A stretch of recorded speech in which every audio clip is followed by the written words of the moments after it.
Welcome to Virtual Learning Network. This is session number 2, part 2 of organizational behavior. In this session, we will be talking about individual behavior. Various topics to be covered in this session are defining attitude, three components of attitude, Festinger's cognitive dissonance, changing attitude, major job attitude, values, importance of values, classifying values, and finally Hofstede's framework.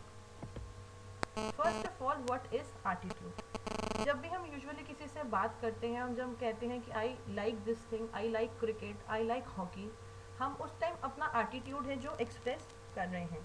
So basically an attitude is a predisposition to respond in a positive or a negative way to someone or something is the attitude. किसी भी चीज़ को आप react किस तरीके से कर रहे हो, पॉजिटिव वे में कर रहे हो या फिर नेगेटिव वे में कर रहे हो, this is basically a attitude.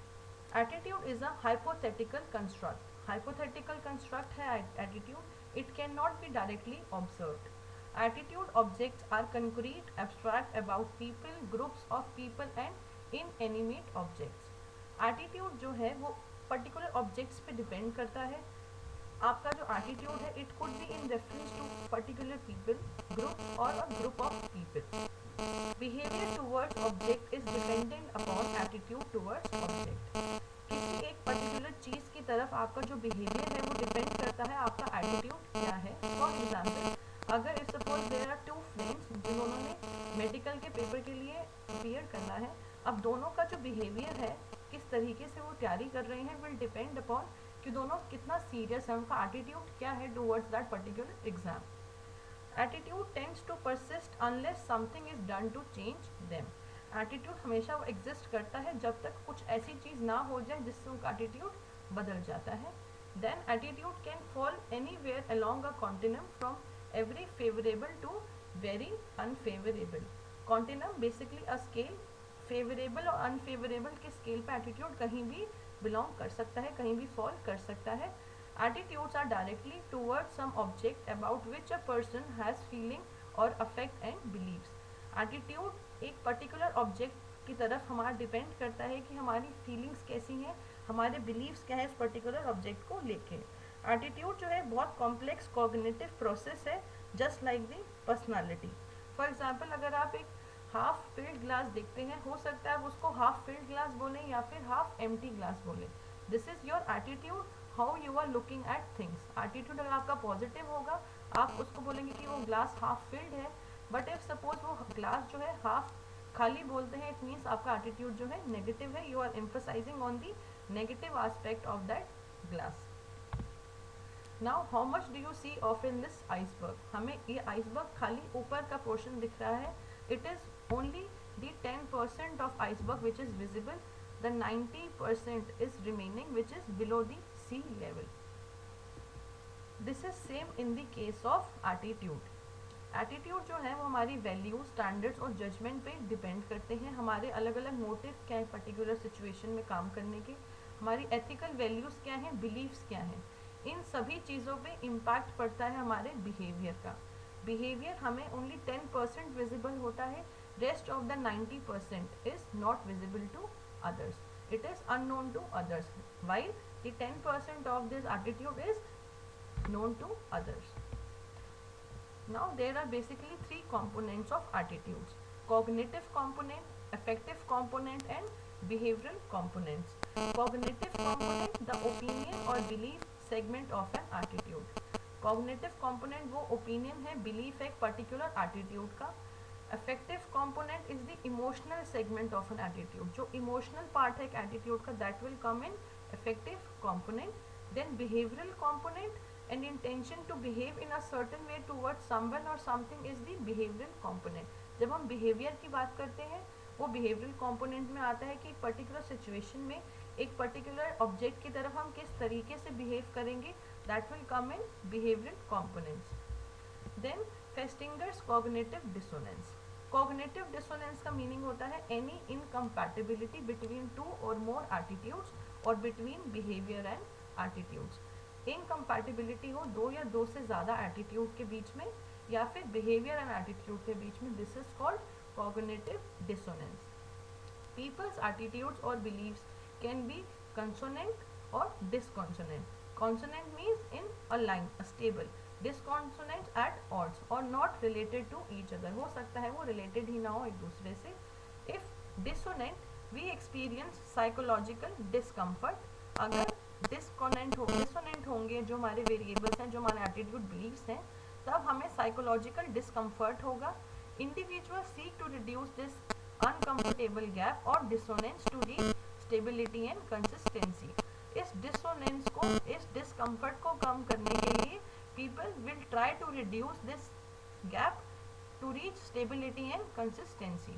Consistency is basically achieved by changing the attitudes, modifying the behavior or through the rationalization. Now desire to reduce the dissonance depend upon आपकी कितनी स्ट्रॉन्ग डिज़ायर है उस particular gap को reduce करने की. ये depend करता है कि इम्पोर्टेंस क्या है एक पर्टिकुलर एलिमेंट की. Then degree of individual influence, एक पर्टिकुलर इंडिविजुअल किस तहत तक आप पे इन्फ्लुएंस कर सकता है, क्या डिग्री है उस इन्फ्लुएंस की. And then rewards involve in the dissonance, क्या क्या रिवॉर्ड मिलेंगे if suppose you will succeed in that dissonance. Then moderating variables. The most powerful moderator of attitude behavior relationships are importance of the attitude. Moderating variables are the most powerful moderators of the attitude behavior. एक attitude कितना important है एक particular चीज़ को लेके. Then correspondence to the behavior. Accessibility कितनी है, existence क्या है social pressure की, कितना आपको pressure face करना पड़ रहा है from the society. Then personal and direct experience of the attitude. All these things constitute the moderating variables. Now how to change the attitudes? There are basically two kinds of barriers in changing attitudes. Prior commitment or insufficient information. Prior commitment, already you were preoccupied with something else. पहले से ही आपके जो commitment थे उसको आपको छोड़ना पड़ेगा if you are getting into a changed situation. So prior commitment is a barrier जिसकी वजह से आप attitude change नहीं करेंगे. देन इनसफिशिएंट इन्फॉर्मेशन, आपको ये पूरी नॉलेज ही नहीं है, इन्फॉर्मेशन ही नहीं है अवेलेबल कि एक पर्टिकुलरली चेंज सिचुएशन में क्या क्या चेंजेस हैं जो आपको फेस करने होंगे. एग्जैक्टली चेंज सिचुएशन है क्या आपको नहीं पता. सो इन्फॉर्मेशन इनसफिशिएंट है. This is why you will act against the change attitude. एक बैरियर हो जाएगा चेंजिंग एटीट्यूड के केस में. Then methods to overcome barriers and change attitudes. How you can overcome all these barriers, how you can promote people, you can motivate people that they should go for changing of attitudes. First, providing them new information. Changes से क्या क्या फ़ायदे होंगे एक particular concern को, एक organisation को, हमें वो चेंजेस जो हैं वो इन्फॉर्मेशन उन चेंजेस के बारे में लोगों में पॉपुलराइज करना होगा. हम लोगों को बताना पड़ेगा कि ये एग्जैक्टली इन्फॉर्मेशन है चेंज एटीट्यूड से related. Then use of fear, कई बारी हमें कोर्जन के थ्रू एटीट्यूड को चेंज करना पड़ता है, लोगों को फेयरफुली फोर्सफुली एटीट्यूड चेंज करवाना पड़ता है. For example there is a child who is very lenient about his studies, उसका बहुत लीनियंट एटीट्यूड है, उसके पेरेंट्स उसको रोज़ रोज़ डांटेंगे, उसको रोज़ डांटने से ही उस फियर से that student will change his attitude towards the studies. Then resolving discrepancies, जितनी भी डिस्क्रिपेंसीज हैं, गैप्स हैं, उन सबको हम सॉल्व करेंगे. Then influence of friends and peers, we can take help of various friends and peers. Peers are the colleagues and friends, your social circle. उन सब का इन्फ्लुएंस को हम यूज़ कर सकते हैं just to change your attitude towards a particular object. Then the co-opting approach, we will go for co-opting, cooperation. Then major job attitude, जब हम एक ऑर्गेनाइजेशन में पर्टिकुलर जॉब को होल्ड करते हैं so basically वहाँ पे ऐसे कौन से एटीट्यूड्स हैं जिनका फ़र्क पड़ता है एक पर्टिकुलर जॉब पे. This is basically job satisfaction, job involvement and psychological empowerment. Job satisfaction, एक positive feeling about the job resulting from an evaluation of its characteristics. आपको कितनी एक पॉजिटिव फीलिंग मिलती है एक पर्टिकुलर जॉब को करने से is your job satisfaction.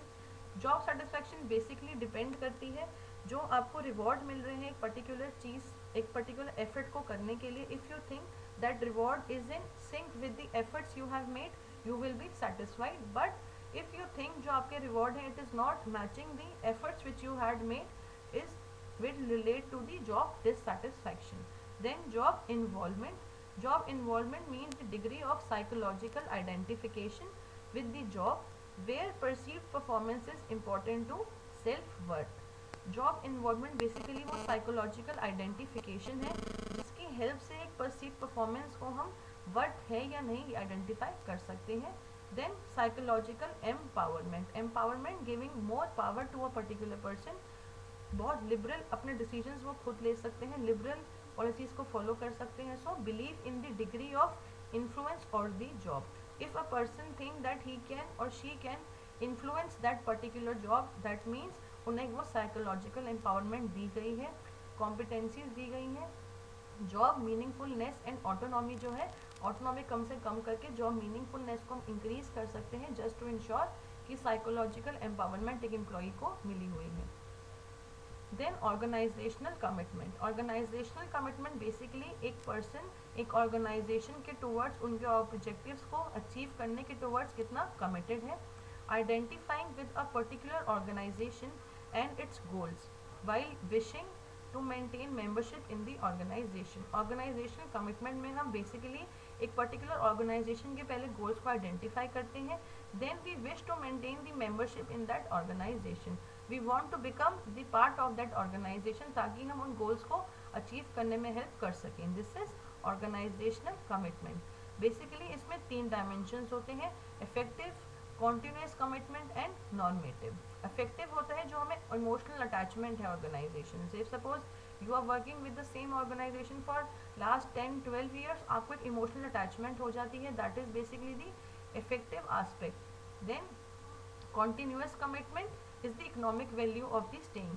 Economic worth कितनी है उस पर्टिकुलर जॉब को करने की, the monetary benefit you are getting, आपको कितनी सैलरी मिल रही है, कितने इंसेंटिव्स मिल रहे हैं, that is continuous commitment. And then the normative. Normative is moral और ethical obligations जो involved हैं particular job में. Then has some relation to the performance especially for new employees. जो हमारे अलग अलग aspects involved हैं commitment के, इनका बहुत बड़ा relationship होता है with respect to the performance. Especially अगर किसी employee ने अगर नया नया join किया है, there you can see a strong relationship between the commitment and the performance.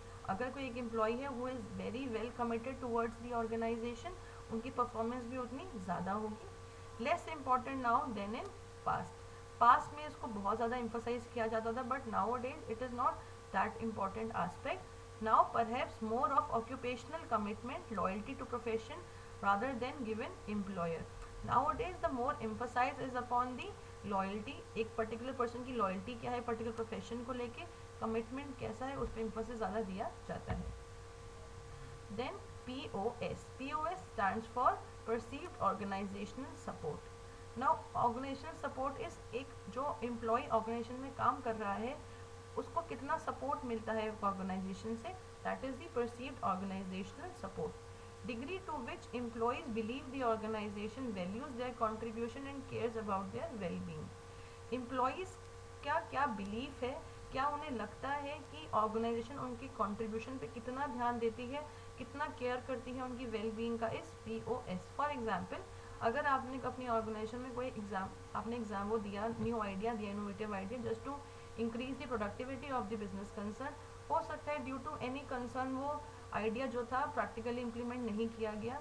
May be that particular employee will think कि उसकी जो ऑर्गेनाइजेशन है उनके आइडियाज़ को वैल्यू नहीं करती है, उनका कंट्रीब्यूशन इतना इम्पोर्टेंट नहीं है. बट हो सकता है ऑर्गेनाइजेशन ने किसी प्रैक्टिकल रीज़न की वजह से उसको फॉलो नहीं किया, but this reason has to be communicated to that particular employee so that जो परसीव्ड ऑर्गेनाइजेशन सपोर्ट है उसमें कोई प्रॉब्लम ना आए. Higher when rewards are fair, employees are involved in decision making, supervisors are seen as supportive. POS उन सारे cases में high होता है जहाँ पे एम्प्लॉयज़ को फेयर रेम्यूनरेशन मिलता है, एम्प्लॉयज़ को डिसीजन मेकिंग में पार्ट बनाया जाता है, या फिर सुपरवाइजर्स को बहुत सपोर्टिव अगर कंसीडर कर रहा है कि एम्प्लॉय, उस केस में POS जो है हमेशा हाई होता है. High POS is related to OCBs and performance. आपकी जो परफॉर्मेंस लेवल है ओवर द काउंटर जो आपकी परफॉर्मेंस है उन सब से रिलेट करता है POS. Then employee engagement. Employee engagement is the degree of involvement with satisfaction with and enthusiasm for the job. Employing basically कितना इन्वॉल्व है एक पर्टिकुलर एम्प्लॉय एक पर्टिकुलर जॉब में, ये डिपेंड करता है उनको कितनी सेटिस्फैक्शन मिल रही है पर्टिकुलर जॉब को करने में। Engaged employees are passionate about their work and companies, जितने भी एम्प्लॉयज़ हैं जो काम कर रहे हैं वो पैशनेट है अपने पर्टिकुलर वर्क को लेकर, अपनी कंपनी को लेके या नहीं, बहुत हद तक इसी पर डिपेंड करेगा कि एम्प्लॉय एंगेजमेंट सक्सेसफुल हो रही है या फिर नहीं। Then what are outcomes of job satisfaction, हमने अभी डिस्कस किया है कौन कौन से एटीट्यूड हैं जो जॉब से रिलेटेड हो सकते हैं। नाउ अब आउटकम्स क्या क्या हो सकते हैं इनके। First is job performance, satisfied workers are more productive and more productive workers are more satisfied. Satisfied workers आपको ज़्यादा प्रोडक्टिविटी देंगे और जितना ज़्यादा प्रोडक्टिविटी वर्कर्स देंगे उतने ही ज़्यादा वो सेटिस्फाइड रहेंगे। So this is like both things, satisfaction and productivity both are interrelated and interdependent. The casualty may run both the ways. Satisfaction productivity की तरफ या productivity satisfaction की तरफ, they can run both the ways. Then we have organization citizenship behaviors. Satisfaction influences OCBs through perception of the fairness. कितना fairness है एक particular organization में, उसकी perception जो employees में है, that will impact the organizational citizenship behaviors OCBs. Then customer satisfaction कितना है, satisfied frontline employees increase customer satisfaction and loyalty. जितने satisfied आपके employees होंगे वो उतनी ही अच्छी facilities आपके customers को देंगे, उतने ही loyal customers होंगे जितने आपके employee loyal होंगे. Then absenteeism, satisfied employees are moderately less likely to miss work. जो सारे employees satisfied हैं particular organization में काम करके, उनका एब्सेंटिज्म रेट जो है बहुत ज़्यादा कम होता है as compare to those employees who are not satisfied with their working environment. Then turnover, turnover basically means वो सारे एम्प्लॉयज़ चाहे वॉलेंट्री या फिर इनवॉलेंट्री ऑर्गेनाइजेशंस को परमानेंटली छोड़ के जा रहे हैं. तो सेटिस्फाइड एम्प्लॉयज़ जो होते हैं they are less likely to quit. Satisfied employees जल्दी जल्दी ऑर्गेनाइजेशन को छोड़ के नहीं जाते, उस केस में एटरिशन रेट जो है वो बहुत कम रहता है. Many moderating variables in this relationship, बहुत सारे मॉडरेटिंग वेरिएबल्स रिलेशनशिप में अलाउड होते हैं, इन्वॉल्व होते हैं. इकोनॉमिक एनवायरनमेंट एंड टेन्योर कितना है, इकोनॉमिक एनवायरनमेंट कैसा है एक पर्टिकुलर सिचुएशन में, ऑर्गेनाइजेशन के जो एक्शंस हैं क्या क्या वो ले रहे हैं ऐसे स्टेप्स जिससे वो हाई परफॉर्मर्स को रिटेन कर सकें एंड लोअर परफॉर्मर्स को ऑर्गेनाइजेशन से बाहर निकाल सकें. Then work place deviance, dissatisfied workers are more likely to unionize, abuse substances, steal by trading and withdraw. जो भी dissatisfied employees हैं they are likely to form one similar group because they all are dissatisfied. हो सकता है वो unionize कर लें, union बना के स्ट्राइक्स करें, हो सकता है वो स्टील करें या फिर पर्टिकुलर सिचुएशंस को abuse कर सकते हैं. Now despite the overwhelming evidence of the impact of job satisfaction on the bottom line, most managers are either unconcerned about or overestimate workers satisfaction. दो बहुत सारे एविडेंसेस हैं जो दिखाते हैं कि जॉब सेटिस्फैक्शन का और जो lowest level of management that is basically our workers, बहुत इंपॉर्टेंट लिंक है. स्टिल जो मैनेजर्स हैं they are not giving the full attention towards this concept. Then what are values, values basically convictions and that a specific mode of conduct or end state of conduct or end state of existence is personally or socially preferable to an opposite or converse mode of conduct or an end state of existence. Value basically वो convictions हैं जो specific mode of conduct को करने में help करती हैं. हमें personally हो सकता है ये personally favorable हो या फिर socially favorable हो. Values basically हमारे encompassing concepts होते हैं. They are at the core of personality and are powerful though silent force affecting behavior. Values हमारी personality का बहुत strong part होती हैं, though they are very silent. हमें शायद खुद पता नहीं होता यार these are my values, but still ये हमारे behavior को impact करती हैं. They are a strong force in people. What may appear to be strange behavior in an employee can make sense if manager understands the value underlining that behavior. हो सकता है particular behaviour particular employer को बहुत absurd लगे, does not make sense to that employer, लेकिन अगर वो manager जो है एम्प्लॉयर जो है समझने की कोशिश करेगा कि ऐसी कौन सी वैल्यू है जिसकी वजह से उस एम्प्लॉय ने इस पर्टिकुलर सिचुएशन में एक्ट किया है, then he can know the better picture. Now attributes of values, content attribute या फिर intensity attribute. Content attribute basically it is the mode of conduct और एंड स्टेट इज इम्पॉर्टेंट, कि कितने आपका जो एंड रिजल्ट है उस वैल्यू का, वो जब आप इम्पॉर्टेंट कंसीडर करते हैं, that is the content attribute. Intensity attribute basically is just how important that content is, वो कंटेंट कितना इम्पॉर्टेंट है, डिग्री क्या है उसकी इम्पॉर्टेंस की, that is the intensity attribute. Now we have value system. A person value rank order by intensity. अलग अलग person की अलग अलग वैल्यूज़ की अलग अलग इंटेंसिटी होती है। फॉर एग्जाम्पल मेरी सबसे इंपॉर्टेंट मेरी वैल्यू है कि मुझे कहीं से चीट नहीं करना, then it might be to think welfare of the others. So अलग अलग वैल्यूज़ की अलग अलग इंटेंसिटी है मेरे लिए, accordingly I will rank all these values, that all in whole will make a value system. It tends to be relatively constant and consistent. जो हम ये value system establish करते हैं ये relatively constant होता है, consistent होता है, it does not change every now and then. Then what are the various importance of values? First, it provide understanding of the attitudes, motivation and behavior. Values हमें help करती हैं जिससे हम understand कर सकते हैं पर्टिकुलर पर्सन का attitude कैसा है, उसे हम किस तरीके से मोटिवेट कर सकते हैं, बिहेवियर किस तरीके का है। देन इन्फ्लुएंस और perception of the world around us, perception किस तरीके का है पूरे उस वर्ल्ड का, एक पर्टिकुलर पर्सन का, देन हम उसकी वैल्यूज़ पे से डिराइव कर सकते हैं कि परसेप्शन का रीज़न क्या है।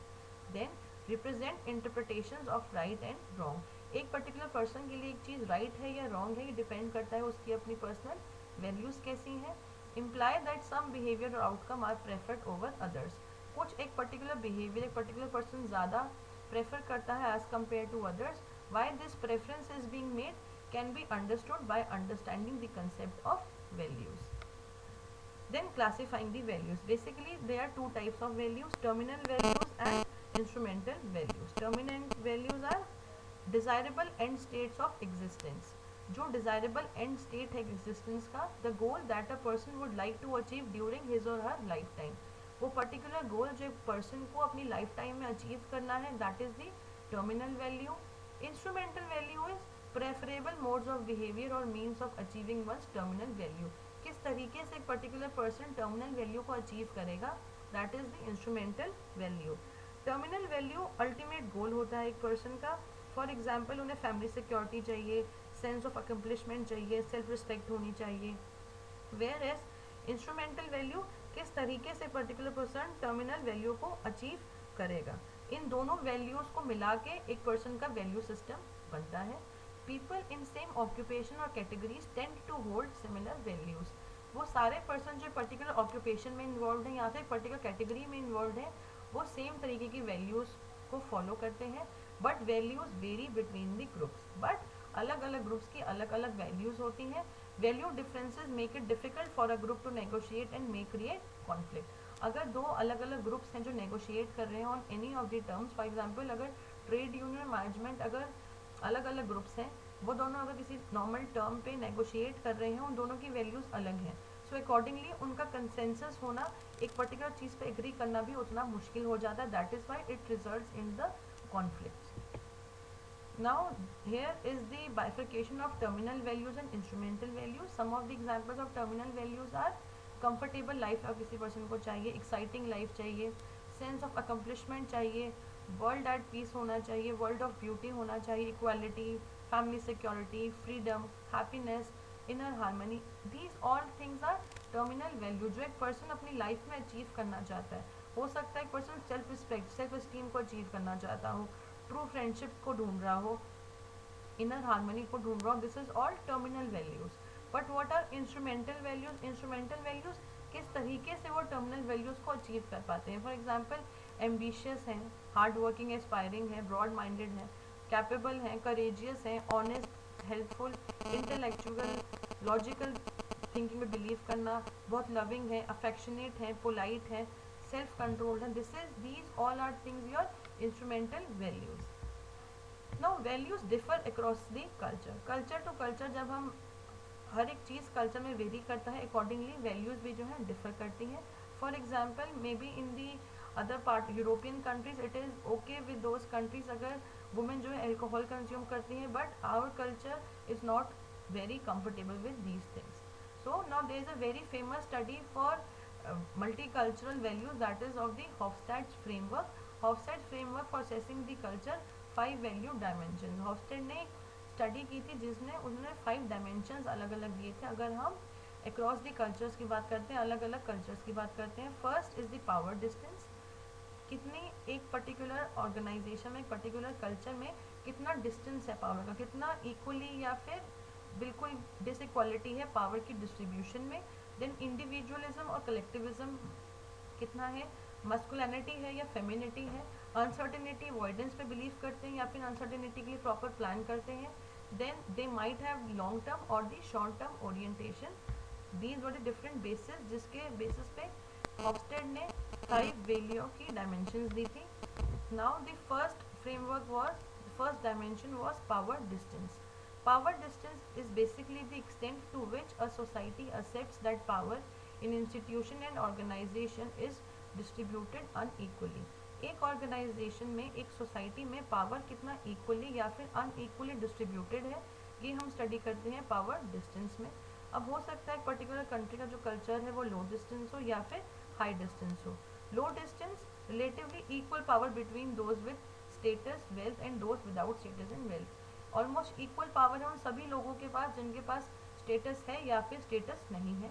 वेयर एज हाई डिस्टेंस वाली कंट्रीज में जहाँ पे हाई पावर डिस्टेंस होता है वहाँ पे बहुत ज़्यादा डिफरेंस होता है, अनइक्वल पावर डिस्ट्रीब्यूशन है between the people who have high status and those who have low status. Then individualism. Individualism is the degree to which people prefer to act as individual rather than a member of group. किस extent तक एक particular country में जो लोग हैं वो prefer करते हैं कि वो इंडिविजुअलिस्टिक थिंकिंग लगते हैं, वो इंडिविजुअल्स के बारे में ज़्यादा सोचते हैं as compare to the member of group. For example a country like India, here people are more concern about their entire family, not about the single individual. But on the other hand अगर हम America की हम बात करते हैं वहाँ पे people are more concern about their own personal life. So America is a highly individualistic country whereas India is a collective believes in collectivism. A tight social framework is there. India में हम बहुत tight social framework के according काम करते हैं. हम अपने entire group, suppose अगर हम फैमिली की बात करें तो हम पूरी हम एंटायर फैमिली के बारे में कंसिडरेट होते हैं, हम खाली अपनी पर्सनल लाइफ के बारे में नहीं सोचते. Then the third dimension is masculinity. Masculinity is the extent to which society values work, rules of achievement, power and control, and where assertiveness and materialism are also valued. ऐसी कौन सी countries हैं जहाँ पे सोसाइटी जो है achievement के basis पे, power के बेसिस पे, कंट्रोल के बेसिस पे काम करती है, प्लस असर्टिवनेस या मटेरियलिज्म पे बहुत ज़्यादा एम्फोसिस किया जाता है.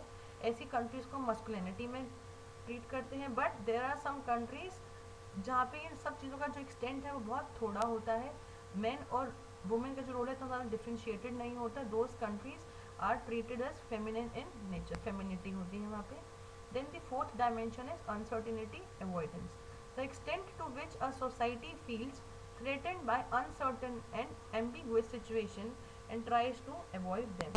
एक पर्टिकुलर एक्सटेंट, जिस एक्सटेंट तक सोसाइटी जो है थ्रेटन्ड फील करती है अनसर्टन चीज़ों को लेके, एम्बिगुअस सिचुएशंस को लेके, और उनको अवॉइड करने की कोशिश करती है. अब हाई अनसर्टेनिटी अवॉइडेंस कंट्रीज वो होती हैं जो एम्बिगुअस सिचुएशन को अवॉइड करने की पूरी कोशिश करती हैं, उनके लिए हर एक को प्लानिंग करती हैं जिससे उनको कोई अनसर्टेन सिचुएशन जो है फेस ना करनी पड़े. But in case of low uncertainty avoidance जो सोसाइटीज़ होती हैं इतना माइंड नहीं करती हैं एम्बिगुअस सिचुएशन को, they take it as they come. Then time orientation, long term orientation and short term orientation. अब लॉन्ग टर्म ओरिएंटेशन वो कंट्रीज हैं, वो कल्चर है which emphasize on the future, thrift and persistence, जो long term point of view लेके चलती हैं. Whereas जो short term orientation countries are, वो सारी कंट्रीज का जो कल्चर है वो जो प्रेजेंट पे एम्फोसाइज करता है, जो इस टाइम प्रेजेंट में नाउ विच इज़ अवेलेबल, अगर खाली उसी चीज़ों पे एम्फोसाइज कर रही हैं, that countries are of the short term orientation. Now an assessment of Hofstad's framework. Hofstad ने जो स्टडी की थी, the brief evaluation of that framework. First, there are regional differences within the countries. Hofstad ने अलग अलग countries के assessment की, but एक कंट्री के बीच में भी अलग अलग डिफरेंसेस हो सकते हैं, रीजनल डिफरेंसेस हो सकते हैं, जिसके बारे में हॉफस्टेड ने स्टडी नहीं किया. Then the original data is old and based on only one company. जो डेटा था वो खाली कुछ कंट्रीज तक ही एक कंपनी का ही था, अलग अलग कंट्रीज में जो ऑपरेट कर रही थी. It was restricted to only one company. Hofstede had to make many judgement calls while doing the research. Judgement calls थी, जजमेंट हो सकता है ठीक हो या फिर ना हो, पर्सनल बायसनेस हो सकती है जजमेंट में. Some results don't match what is believe to be true about given countries. जो रिजल्ट हॉफस्टेड ने दिए थे, some of those results will were like contradicting with those of कुछ कंट्रीज के जो बिलीव थे, जो मान जाते थे उस टाइम कि ये बिलीफ ये पर्टिकुलर कंट्री के हैं, जो रिजल्ट हॉस्टेड ने दिए वो उसके कॉन्ट्रडिक्टरी थे. Then despite these problem it remains a very popular framework. Though इसमें कुछ लिमिटेशंस हैं, but as if today Hofstede framework जो है इस पर्टिकुलर सिनेरियो में सबसे इम्पॉर्टेंट कॉन्ट्रीब्यूशन रहा है अगर हमें अलग अलग कल्चर के फ्रेमवर्क को स्टडी करना हो. That's all for this session. Thank you.